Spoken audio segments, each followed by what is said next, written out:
সফর editor and online tips চ্যানেলের নিয়মিত ভিডিও দেখার জন্য অনেক অনেক ধন্যবাদ। ঈদ উল ফিতর উপলক্ষে পোস্টার ডিজাইন করেছি। আমি আপনাদের জন্য ঈদ উল ফিতরের দুইটি রাজনৈতিক দলের পোস্টার ডিজাইনের পিএল ফাইল শেয়ার করব আপনাদের সাথে। পিএল ফাইল ডাউনলোড করার জন্য 4টি পাসওয়ার্ড লাগবে। পাসওয়ার্ড পাওয়ার জন্য ভিডিওটি সম্পূর্ণ দেখুন। ভিডিওতে কিছুক্ষণ পর পর শো করবে পাসওয়ার্ডগুলো। পোস্টার ডিজাইন করার জন্য পিক্সেল ল্যাব নামে একটি অ্যাপ প্রয়োজন হবে। আপনারা প্লে স্টোর থেকে ডাউনলোড করে নেবেন অথবা আমার ভিডিও ডিসক্রিপশন বক্স থেকে ডাউনলোড করে নেবেন। চ্যানেলে যদি নতুন হয়ে থাকেন তাহলে চ্যানেলটি সাবস্ক্রাইব করে পাশেই থাকুন। ভিডিওটি শুরু করা যাক। প্রথমে আপনি পিক্সেল ল্যাব অ্যাপটা ওপেন করে নেবেন। নেওয়ার পর এরকম একটি ইন্টারফেস আসবে। আসার পর দেখতে পাচ্ছেন টি ডট, এই টি ডটে ক্লিক করে দিবেন। ওপেন ডট পিএল ফাইলে ক্লিক করে দিবেন। পরে দেখতে পাচ্ছেন পিএলপি নামে একটা অপশন, জাস্ট পিএলপিতে ক্লিক করে দিবেন। আপনি সঠিক 4টি পাসওয়ার্ড দিয়ে যে পিএল ফাইলটা ডাউনলোড করেছেন সেটা খুঁজে বের করে নেবেন। আমারটা আমি পেয়ে গেছি, এটার উপর ক্লিক করবেন। করার পর ওপেন নেটে ক্লিক করে দিবেন। তো ব্যাক দিয়ে ফিরে আসবেন। দেখতে পাচ্ছেন আপনার সামনে ঈদ উল ফিতর উপলক্ষে পোস্টার ডিজাইনটি আপনি চলে এসেছে। আপনি নেতাকর্মীর ছবি চেঞ্জ করতে পারবেন, আপনার নাম চেঞ্জ করতে পারবেন, আপনার পদবি চেঞ্জ করতে, আপনার ছবি চেঞ্জ করতে পারবেন, আপনার মতো আপনি কাস্টমাইজ করতে পারবেন। তো নেতাকর্মীর ছবি কীভাবে চেঞ্জ করবেন? নেতাকর্মীর ছবি চেঞ্জ করার জন্য উপর দেখতেছেন একটা প্লাস আইকন, জাস্ট প্লাস আইকনে ক্লিক করে দিবেন। ফ্রম গ্যালারিতে ক্লিক করে দিবেন।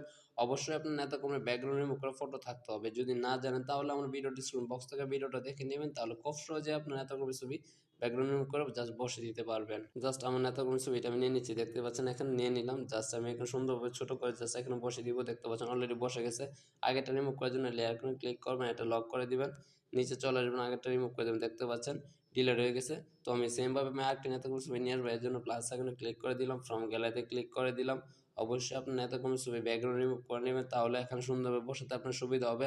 আপনি যদি না জানেন তাহলে আমার ভিডিও ডিসক্রিপশন বক্সে ভিডিওটা দেখবেন, তাহলে আপনি এখানে সুন্দরভাবে বসে দিতে পারবেন। আমি জাস্ট মির্জা ফখরুলের ছবিটা নিয়ে নিচ্ছি, দেখতে পাচ্ছেন। জাস্ট এখানে বসে দিলাম। বসে দেওয়ার পর আগের ছবিটা রিমুভ করে দেবো, এর জন্য লেয়ার আইকনে ক্লিক করেছি, এটা লক করে জাস্ট আগেরটা রিমুভ করে দিচ্ছি। দেখতে পাচ্ছেন এখন সুন্দরভাবে ছবিটা বসে গেছে। ছবির নিচে কীভাবে ব্লার করবেন? ব্লার করার জন্য ভিডিও ডিসক্রিপশন বক্সে একটা ভিডিও দেওয়া আছে কীভাবে ছবি ব্লার করতে হয়, জাস্ট ভিডিওটা দেখে নেবেন, তাহলে খুব সহজে আপনি ছবি নিচে ব্লার করে নিতে পারবেন। সেমভাবে আপনার ছবি চেঞ্জ করার জন্য প্লাস আইকনে ক্লিক করবেন, ফ্রম গ্যালারিতে ক্লিক করবেন। আপনারা একটি ব্যাকগ্রাউন্ড রিমুভ করে ফটো নিয়ে নেবেন। আপনি যদি না জানেন তাহলে ভিডিও ডিসক্রিপশন বক্স থেকে ভিডিওটা দেখবেন, তাহলে আপনার ছবিগুলো সুন্দরভাবে আপনি ব্যাকগ্রাউন্ড রিমুভ করে নিতে পারবেন।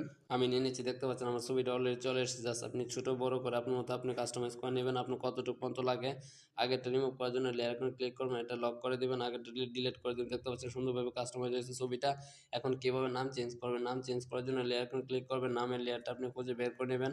আমি পেয়ে গেছি, আমি নামের লেয়ারটার উপর ক্লিক করবেন। করার পর এখানে আপনার নামটি লিখে দিবেন। যেহেতু আমি নামটি চেঞ্জ করবো না, এর জন্য ওকেতে ক্লিক করে দিচ্ছি, আপনার চেঞ্জ করে নেবেন। করার পর আপনার পদবিটা আপনি দিয়ে নেবেন। জাস্ট পদবিতে ক্লিক করবেন। করার পর আপনার পদবিটা খুঁজে বের করে নেবেন। কোথায় পদবি আছে? এখানে দেখতে পাচ্ছেন, এখানে পদবিটা। এখানে রাজনীতি পদবি লিখতে হবে। জাস্ট এখানে আপনার পদবিটা লিখে দিবেন। জাস্ট আমি লিখে দিলাম, লেখা দেওয়ার পর ওকেতে ক্লিক করে দিবেন। এইভাবে আপনার পদবিটা বসিয়ে নেবেন। এইভাবে আপনি সুন্দরভাবে পোস্টারটি কাস্টমাইজ করে নেবেন। পোস্টারটি সেভ করার জন্য উপরে দেখতে পাচ্ছেন মেমোতে একটা আইকন আছে, এখানে ক্লিক করবেন, সেভ এজ ইমেজে ক্লিক করে দিবেন, কাস্টমাইজ ক্লিক করে দিবেন, আলটা সিলেক্ট করে দিবেন, সেভ টু গ্যালারিতে ক্লিক করে দিবেন। দেখতে পাচ্ছেন পোস্টারটি সেভ হচ্ছে। এর কারণে কিছুটা সময় নিতে পারে। আপনারা ধৈর্য সহকারে ভিডিওটা দেখুন এবং পাসওয়ার্ড দিয়ে সংগ্রহ করে পিএল ফাইলটি ডাউনলোড করে ফেলুন। দেখতে পাচ্ছেন অলরেডি পোস্টারটি সেভ হয়ে গেছে। ভিডিওটি ভালো লেগে থাকে অবশ্যই চ্যানেলটি সাবস্ক্রাইব করবেন এবং নিয়মিত ভিডিও পাওয়ার জন্য সঙ্গেই থাকুন।